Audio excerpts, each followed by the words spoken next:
विद्याधारी मैया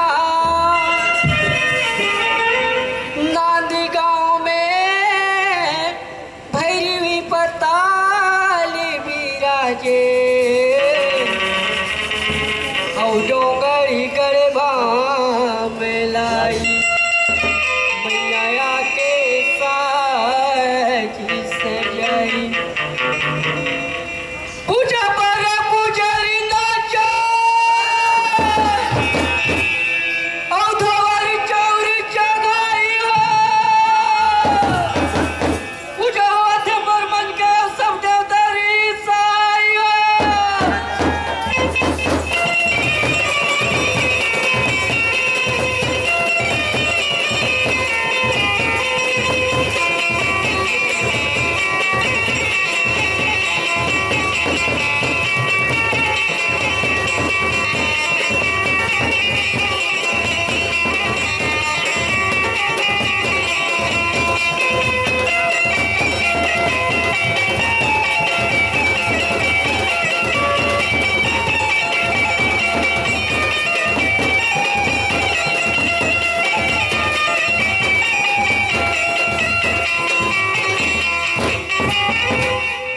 भादों के महीना तिथि के आधे संगी और दिने का परे बुधवारे हो नक्षत्र में जन्मा धरे के भैया रोहिणी नक्षत्र में जन्मा धरे ए मोर भैया मुरली मनोहर भगवान हो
हे सत्रजीत इमनीला मोला दे दे इमनीहा तोर गलामा शोभा हे सत्रजीत इमनीहा बड़े बड़े महाराजा राजा के गलामा शोभा हे सत्रजीत इमनीला मोला दे दे नैया ए मनीला तोर ए मनीला जब कर तपस्या करे तब पाए मनीला तोर नींद को दिया। ठीक है सत्रजीत ध्यान दे।